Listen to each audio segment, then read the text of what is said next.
महत्व क्या है, एक बार राधे राधे कहना। उस बालक ने अपने जीवन के जितने भी वर्ष थे अपनी आयु को समाप्त करके जब वो मृत्यु लोक में गया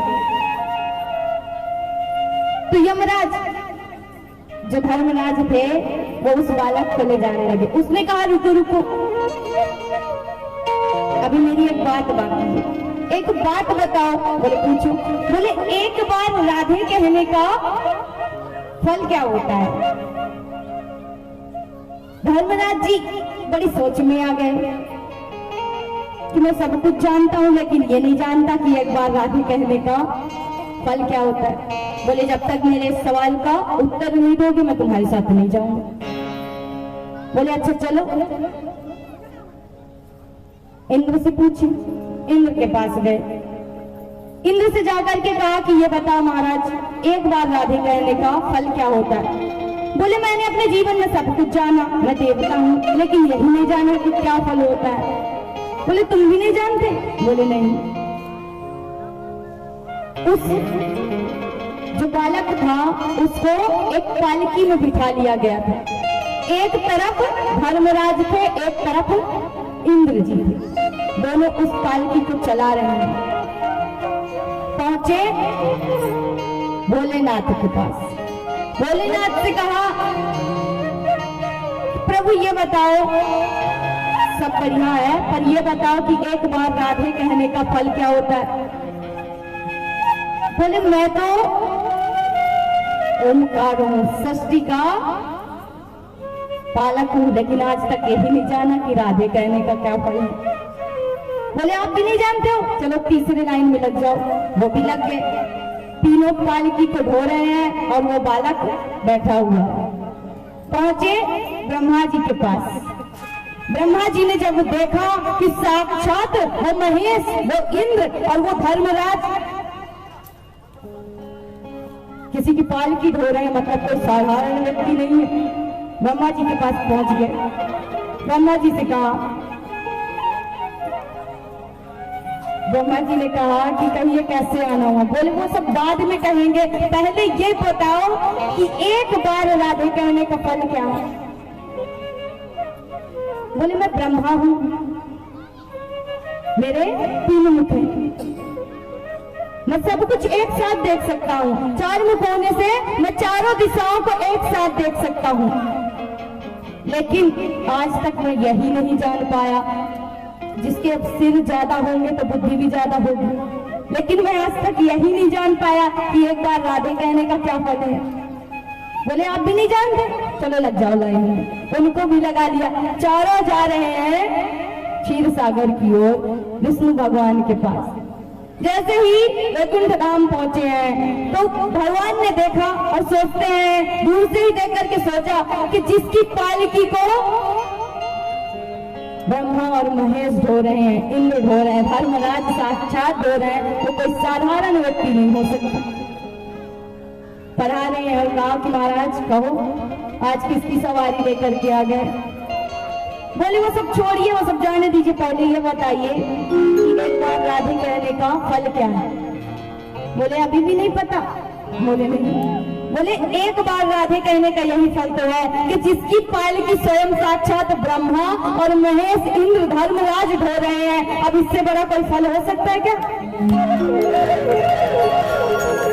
तो यही तो फल है राधे कहने का कि आप जैसे सृष्टि के रचयिता जिसकी पालकी को ढो रहे हैं। तो इसलिए हमेशा बोलते ना कि राधे राधे कहते रहा कर, राधे राधे। तो सनत कुमारों ने कहा कि जो जीवन भर पाप करता है वो भी यदि भागवत की कथा श्रवण कर ले तो उसकी भी मुक्ति संभव। बोले कैसे महाराज? तो सुंदर सी कथा श्रवण कराई।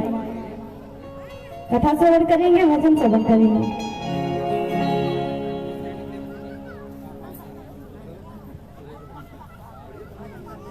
किसको किसको भजन श्रवण करना?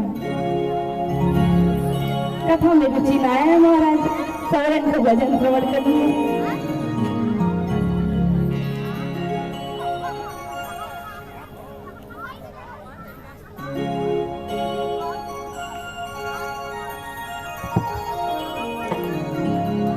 लोगों से भी यही होता है कि अनजाने में ही सही, कभी कभी जानबूझ के भी अनेकानेक पाप करते रहते हैं। इसलिए उन पापों से क्षमा मांगते हुए भगवान से यही कहना है कि इस मझधार में ये कश्ती भटक गई है, इसे आप ही पार लगा दें।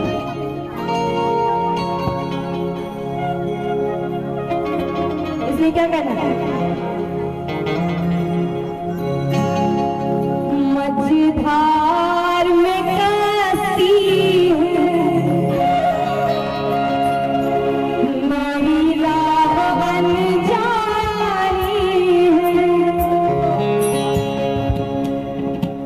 दोनों हाथों को उठा करते हैं, तारीफ की सेवा करनी है ना, कभी भजन होगा। मझधार में कश्ती है, मेरी राह अनजानी है, सुन बाके मुरली वाले, मेरी नाव पुरानी है। इसका अर्थ समझ लीजिए कि ये संसार एक मझधार है, इसमें जीवन रूपी जो नौका है वो अब पुरानी हो चुकी है, राह से भटक चुके हैं। तो अब तो सुन ले प्यारे, और एक बार इस पुकार को सुन करके भी सही एक बार तो गले से लगा ले। तो सुंदर भाव में कहेंगे, मझधार में कश्ती है, मेरी राह अनजानी है, मझधार में कश्ती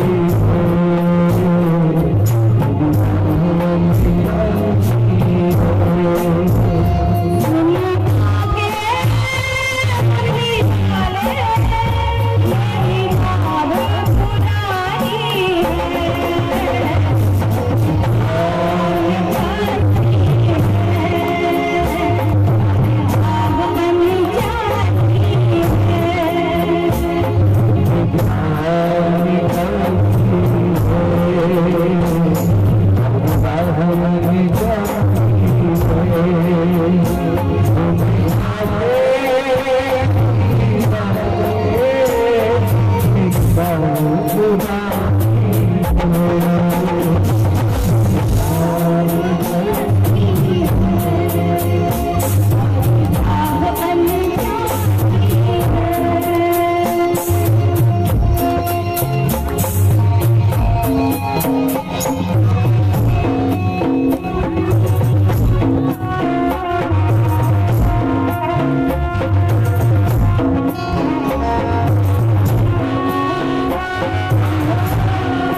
अपने घाट पर मुट्ठी भर रात में बदल जाओगे जब पहुंचोगे घाट। इसलिए बड़ी सुंदर बात चाहिए, तेरी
चिंतन से क्योंकि चिंता है संसार की और चिंतन है भगवान का। इसलिए कहते हैं कि मन मंदिर की खिड़कियां कभी न करिए बंद, मन मंदिर की ये खिड़कियां कभी न करिए बंद, क्योंकि एक साथ रहता नहीं धुन और आनंद।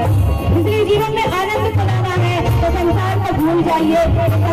संसार क्या है जो हमें भटका रहा है, प्रभु के नाम की पुकार लगाइए और उस प्रकाश की ओर आगे बढ़ते रहिए। इसीलिए हम इस सत्संग में आते हैं भगवान के नाम का सुमिरन करने के लिए। सुनो दोनों हाथों को उठा करिए।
धारण कर लेती है। कहते हैं कि कृष्ण कृष्ण कहत राधा वही बाबरी, कृष्ण कृष्ण कहत राधा वही बाबरी, और फिर पूछत गोपियों से राधा कहाँ गई रे।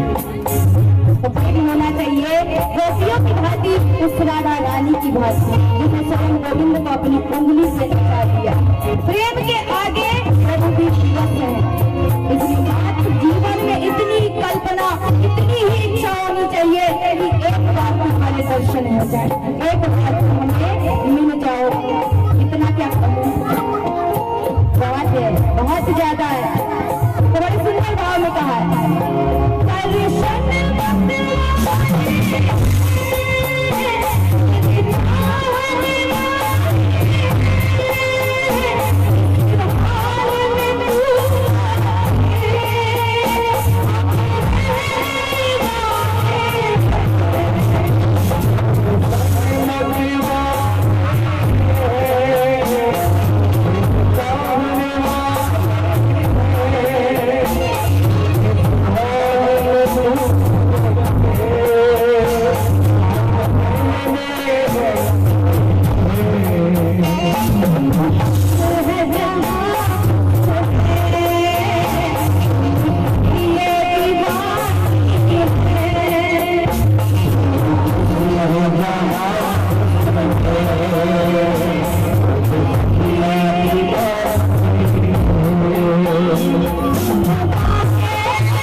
2 मिनट जरूर सोचना, इसके बाद पुनः कथा की ओर चलेंगे। आप सभी जानते हैं कि यह आयोजन जो चल रहा है यह सार्वजनिक रूप से आयोजित हो रहा है और 7 दिवस तक यह चलना है। आज प्रथम दिवस कुछ कारण से कथा प्रारंभ लेट से हुई, क्योंकि पहले दिन बहुत सारी व्यवस्थाएं करनी पड़ती है और आप सभी जानते हैं, सभी को यह मालूम नहीं था। यह अचानक भोलेनाथ की इच्छा हुई और उन्हीं की कृपा से, उन्हीं की प्रेरणा से यह आयोजन प्रारंभ हो गया। वरना आप सभी जानते हैं यज्ञ करना किसी एक के बस की बात नहीं है, बहुत ही मुश्किल कार्य, दुष्कर कार्य होता है और खासकर धार्मिक आयोजन आप सभी इस चीज से परिचित है कि इस कलिकाल में धार्मिक आयोजन करना बहुत ही मुश्किल काम होता है। फिर भी भगवान भोलेनाथ की इच्छा थी और यह कार्य प्रारंभ हो गया आप सभी के सहयोग से। एक बार हमारे जो कुंकेश्वर धर्म समिति है, आप सभी उस समिति के सदस्य, एक बार जोरदार तालियां आप अपने लिए बजाइए कि आपके पुण्य के कारण ही यह आयोजन हो रहा है, वरना सब कुछ होते हुए आयोजन नहीं हो पाता। तो आप सभी बधाई के पात्र हैं। यह आयोजन जो चल रहा है इसमें बहुत सारी सेवाएं हैं। जरूरी नहीं कि आप क्या सेवा कर रहे हैं। कहते हैं कि 3 अभिदेवी जी ने जैसा कि कहा कि तन मन धन, तीनों में से कुछ भी सेवा आप कर सकते हैं। जिनके पास धन नहीं है जरूरी नहीं वो धन दे, वो मन से करें सेवा, भाव से करें, उन्हें उतना ही पुण्य प्राप्त होगा। जरूरी नहीं कि भगवान को कुछ चढ़ाया जाए तभी भगवान आशीर्वाद देते। उन्हें क्या दे सकते हैं हम, ये सारा संसार उन्हीं को बनाया है, पर मन चाहिए और मन से हम सेवा करेंगे तो निश्चित रूप से भगवान भोलेनाथ की कृपा होगी और बाकी बिहारी लाल की कृपा होगी। इसमें बहुत सारी सेवाएं हैं। आज के जो प्रसाद वितरण का प्रसाद वितरण होगा, हलवे का प्रसाद वितरण किया जा रहा है। हमारे श्रीमान श्री लक्ष्मण प्रसाद त्रिपाठी जी की तरफ से, ग्राम कुटवी हमारे विजय त्रिपाठी जी मंडल अध्यक्ष जी की तरफ से, एक बार जोरदार तालियां उनके लिए। और जैसा कि कल चर्चा हो रही थी तो उन्होंने कहा जो सहयोग होगा हम करेंगे। मैंने कहा भैया पहले दिन तो प्रसाद की व्यवस्था आपको करनी है। उन्होंने एक ही बार में हाँ कहा और उनके द्वारा सुंदर हलवे का प्रसाद व्यवस्था किया गया है। एक बार जोरदार तालियां उनके लिए। और जो कल शाम को प्रसाद वितरण हुआ था इसमें वो श्री राम दुलारी सिंह जी ग्राम जैतपुर एक शारदा सिंह जी के द्वारा, हमारे जो शिक्षक हैं, आयोजन समिति के सदस्य भी हैं, उनकी तरफ से कल प्रसाद का वितरण किया जाएगा। जोरदार तालियां उसके लिए। जिन्हें भी अपनी तरफ से प्रसाद वितरण करवाना है कुछ भी आप करवा सकते हैं। खीर हो गया, हलवा हो गया, बूंदी हो गया, कुछ भी जो सामग्री आप वितरण करवाना चाहते हैं प्रसाद के रूप में, काउंटर लगा हुआ है, वहां अपना पहले नाम लिखा देंगे जिनको भी करवाना है। और कल के भोजन की व्यवस्था जो है, ब्राह्मण लोग आए हैं, आप सभी जानते हैं, ये सभी बाहर से पधारे हुए हैं, तो भोजन की व्यवस्था होती है। चूंकि सार्वजनिक का आयोजन है तो ये बोलना जरूरी रहता है। ठाकुर जी की कृपा से है व्यवस्था वहां पर। हमारे एक बार भोला भैया के लिए जोरदार तालियां बजाइए। रुकने की व्यवस्था उनके तरफ से सारे जितने हमारे अतिथिगण आए हैं बाहर से उनके द्वारा की गई है और बहुत मन से वो सेवा कर रहे हैं। उनके सहयोग के बगैर ये अधूरा था, तो उनके द्वारा किया गया है। और कल के भोजन प्रसादी की व्यवस्था उन्हीं की तरफ से की गई है सारे अतिथियों के लिए। एक बार जोरदार तालियां हमारे भास्कर शर्मा जी भोला महाराज जी के लिए। और जिन दानदाताओं ने इस आयोजन में अभी तक सहयोग किया है उनके मैं नाम ले रहा हूँ, जोरदार तालियां बजाएंगे उन सभी के लिए। श्री लीलाराम जी सरपंच जी की तरफ से 5100 रुपए की राशि, जोरदार तालियां इनके लिए। श्रीमान बसंत सरोज त्रिपाठी जी 3100 रुपए का सहयोग किया, इन्होंने दान किया है, जोरदार तालियां। श्रीमान अवनीश सिंह जी 3100 रुपए, जोरदार तालियां। और ये जो टेंट लगा है आप देख रहे हैं, हमारे मुख्य यजमान भी हैं हमारे श्रीमान जगदीश वर्मन जी, टेंट की व्यवस्था और 2100 रुपए की राशि, जोरदार तालियां उनके लिए। इतना सुंदर व्यवस्था उन्होंने की है पूरे मन के साथ। और श्रीमान अनिल गुप्ता जी 3100 रुपए की राशि, श्रीमान अनिल गुप्ता कंटक के द्वारा 3100 रुपए की राशि, जोरदार तालियां। श्रीमान वीरेंद्र सिंह जी 3100 रुपए की राशि उनके द्वारा सहयोग किया गया, जोरदार तालियां। श्रीमान मुन्ना लाल जी जो आयोजन समिति के ये सभी सदस्य भी हैं, 3100 रुपए की राशि, जोरदार तालियां उनके लिए। श्रीमान रविंद्र शर्मा जी 3100 रुपए की राशि, जोरदार तालियां। श्रीमान आदित्य मिश्रा जी 3100 रुपए की राशि, जोरदार तालियां इन सभी के लिए। श्रीमान भूपेंद्र सिंह जी 3100 रुपए की राशि, जोरदार तालियां इनके लिए। श्रीमान अजय मिश्रा जी 2100 रुपए की राशि, जोरदार तालियां इनके लिए। श्रीमान द्वारिका कुशवाहा जी कदौड़ी 1100 रुपए की राशि, जोरदार तालियां इनके लिए। श्रीमान मंजू सेठ जी 3100 रुपए की राशि, जोरदार तालियां इनके लिए। श्रीमान दूलेराज जी 3100 रुपए की राशि, जोरदार तालियां। श्रीमान प्रमोद रजक जी 2100 रुपए की राशि, जोरदार तालियां। श्रीमान अमर सिंह जी कंवर कुड़ेली, ये कुड़ेली से आए हैं, देखिए ऐसे वक्त हैं जिन्होंने सहयोग किया, 1100 रुपए की राशि, जोरदार तालियां इनके लिए भी। श्रीमान ललई महाराज जी 1100 रुपए की राशि, जोरदार तालियां इनके लिए। श्रीमान सत्यभान सिंह गोटिया जी 1000 रुपए की राशि, जोरदार तालियां इनके लिए।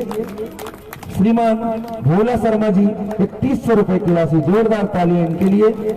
श्रीमान राजू कुहार जी 1100 रुपए की राशि, एक बार जोरदार तालियां इनके लिए भी। श्रीमान मनीष सिंह जी 500 रुपए की राशि, जोरदार तालियां इनके लिए।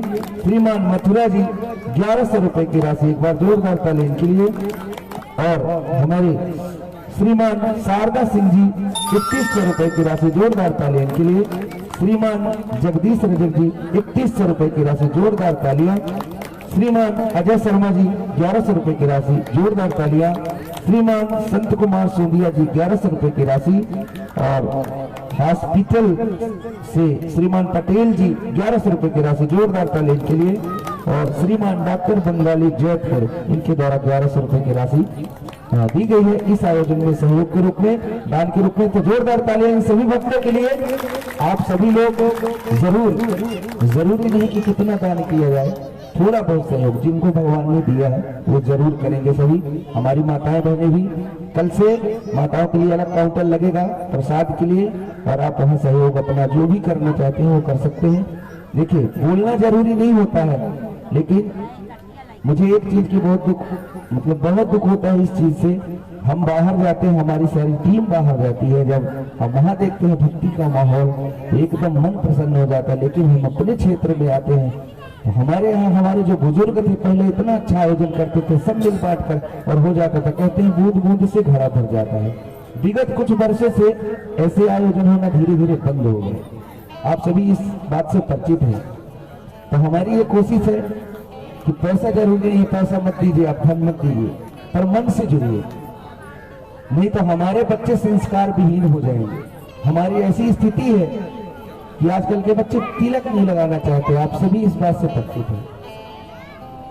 यह आयोजन मात्र इसीलिए रखा गया है, शायद भोलेनाथ की इच्छा यही थी कि हमारी आने वाली पीढ़ी को भी पता चलना चाहिए कि आयोजन यज्ञ भागवत होता क्या है। नहीं तो आने वाले दिनों में यज्ञ लोग भूल जाएंगे कि किसको कहते हैं।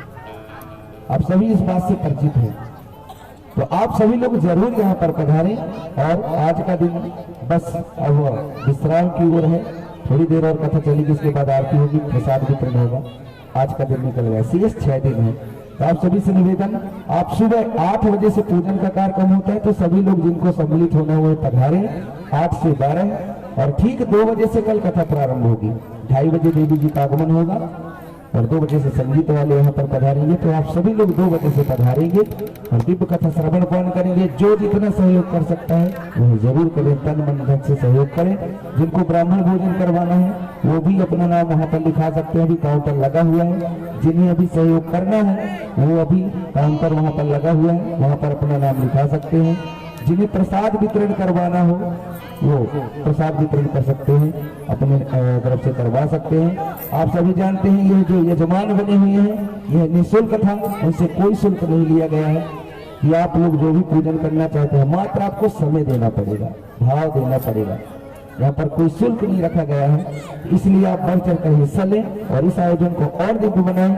जिंदगी के कुछ पल अगर ठाकुर जी के चरणों में हमने गुजार दिया तो शायद हमारा बेड़ा पार हो जाए, क्योंकि कलयुग धर्म कर्म करने नहीं देगा, दिन ब दिन बदतर हालत होती जाती। आप लोग विराजमान रहे और देर ना करते हुए एक बार पुनः जो आज के प्रसाद की व्यवस्था है वो श्रीमान लक्ष्मण त्रिपाठी जी ग्राम कुटनी की तरफ से किया गया है। एक बार जोरदार तालियां।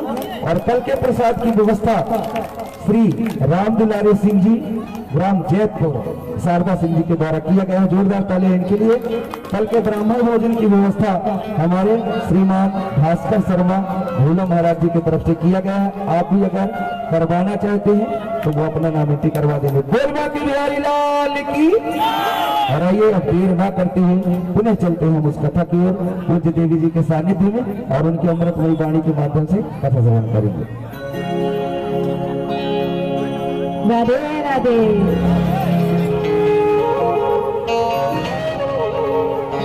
अच्छा, जो उठ करके जाते हैं ना उनके लिए एक बात बताएं।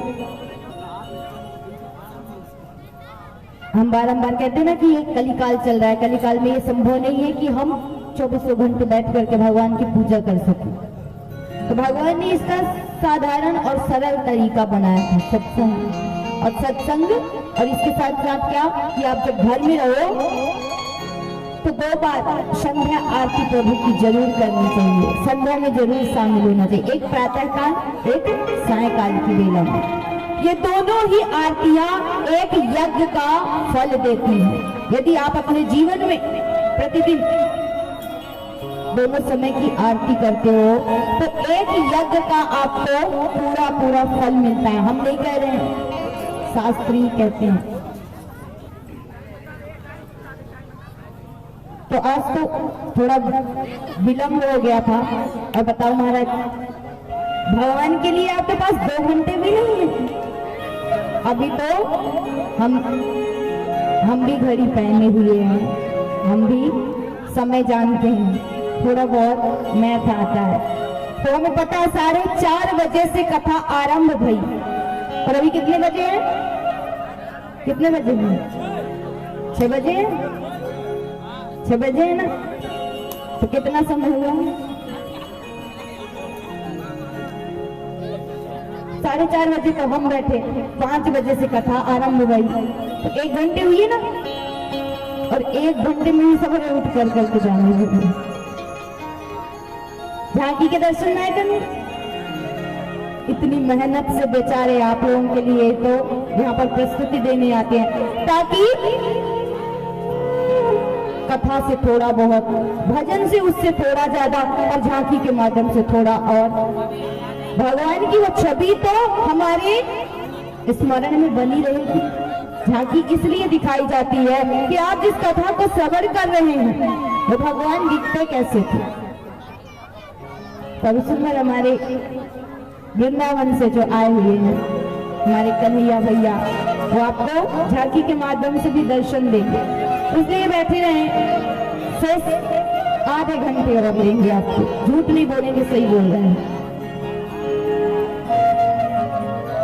क्योंकि कहते हैं ना कि देने के लिए दान और लेने के लिए ज्ञान और त्यागने के लिए अभिमान, तीनों जीवन में बहुत जरूरी है। और हम इन्हीं तीनों चीजों के लिए यहाँ पर एकत्रित हुए हैं। तो यदि हमारे पास परमात्मा के लिए 3 घंटे नहीं है तो मत सोचना कि भगवान के पास आपके लिए समय होगा। जब हम उनको 3 घंटे नहीं दे सकते तो वो हमें समय देंगे? उम्मीद करते हो? फिर अभी सुंदर भोलेनाथ की झांकी आपके सामने आ रही है, तो कृपया आप लोग 10-15 मिनट। अच्छा, बजरंगबली जी आ जा रहे हैं, प्रथम दिवस है, गलती हो गई, बजरंगबली आ रहे हैं यार। तो बोल बजरंगबली महाराज की। अभी थोड़ी देर 10 से 15 मिनट के अंदर बस थोड़ी सी कथा, उसके बाद सुंदर झांकी, आरती, प्रसाद और फिर घर। आज पहला दिन है, कथा देरी से शुरू हुआ। कथा का नियम है कहाँ तक जाना है तो वहां तक जाएंगे। बस 15 मिनट का और समय दें। बोलो के बिहारी लाल की। राधे राधे। देखिए, बजरंगबली की झांकी इसलिए दिखाई जाती है प्रथम दिवस में क्योंकि भगवान के सबसे बड़े भक्त हैं महावीर। जहाँ भी भगवान की कथा होती है, कोई आए ना आए, हमारे महावीर तो जरूर आते हैं। इसलिए प्रथम दिवस ही उनके स्वरूप का दर्शन कराया जाता है। तो आइए आगे कथा में प्रवेश करते हैं और कुछ समय और आपका लेंगे, उसके लिए क्षमा मांगे क्या? निवेदन कर रहे हैं आप लोगों से, कृपया बैठे रहे, बस कुछ समय और लेंगे। तो सुंदर व्यासपीठ सजाया गया और सनत कुमार बैठे हुए नारद जी को कथा श्रवण करा रहे हैं। एक सुंदर सी कथा का वर्णन किया। आनंदवन नाम का एक धाम है, सुंदर सा उत्तम सा नगर है। उस नगर में हर तरह के जीव प्राणी रहते हैं, उन्हीं में रहते हैं एक ब्राह्मण देवता, नाम है आत्मदेव। सब कुछ है घर में, धन संपत्ति सब कुछ है, लेकिन कोई संतान नहीं है। गाय को बछड़ा नहीं होता, संतान नहीं होती, गाय भी बंध्या हो जाती है।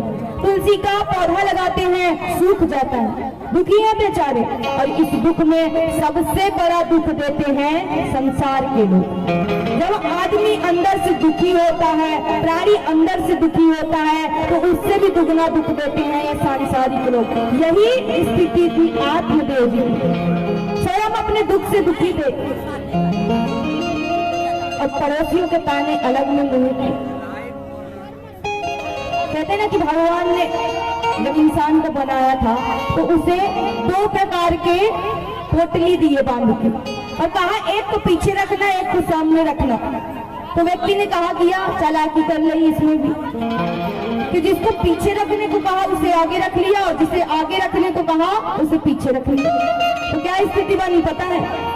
पीछे की पोटली में थी दूसरों के अवगुण और दोष, और सामने की पोटली में थी स्वयं के अवगुण और दोष। तो भगवान ने कहा तू स्वयं के अवगुण और दोषों को देखना, दूसरे के मत देखना, पीछे रख लेना। लेकिन व्यक्ति ने क्या किया कि दूसरों की वो पोटली अपनी चालाकी से आगे रख ली और अपने अवगुण दोषों की वो पोटली पीछे रख ली। तो यही होता है कि जब आपको कष्ट होगा, तकलीफ होगी, तो जो सांसारिक प्राणी है वो आपके कष्ट को दुगना कर देंगे और बढ़ा देते हैं। आज यही हुआ आत्मदेव जी के संग। पड़ोसी आने लगे, ताना देने लगे कि तू पापी है, अधर्मी है, इसीलिए तेरे घर कोई संतान नहीं है, और तेरे घर संतान नहीं है तभी तो तेरे घर गऊ भी बांझ हो जाती है, वृक्ष पेड़ पौधे भी सूख जाते हैं, पितर तेरे द्वारा जल स्वीकार नहीं करते। मन में पड़ी ही ज्ञानी है, चिंतित है, परेशान है, और इस परेशानी को लेकर के आज वन की ओर निकल गए। जाकर के एक वृक्ष के नीचे बैठ गए और कहा कि आज तभी लौट करके जाऊंगा जब भगवान मुझे पुत्र का वरदान देंगे। सामने से आ रहे थे एक संत महात्मा, उन्होंने जैसे ही आत्मदेव जी को देखा है तो आत्मदेव जी का मुख जब उन्होंने देखा तो संत क्या होते हैं, चेहरे को पढ़ लेते हैं। उन्होंने कहा कथम रोदिसी विप्रतम स्वाति चिंतावली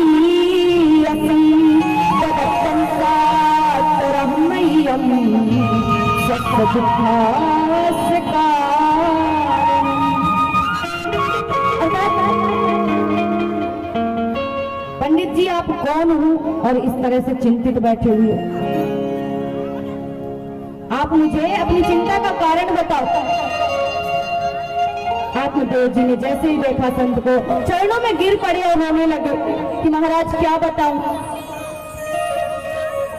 मैं इतना बड़ा पापी हूँ कि मेरे द्वारा पितर जल स्वीकार नहीं करते, मेरे घर गऊ बांझ रह जाती है, तुलसी का पौधा सूख जाता हूँ क्योंकि मेरे घर कोई संतान नहीं है। संत ने सुना और उसकी मूर्खता पर हंसे और कहते हैं कि महाराज कैसी बात करते हैं।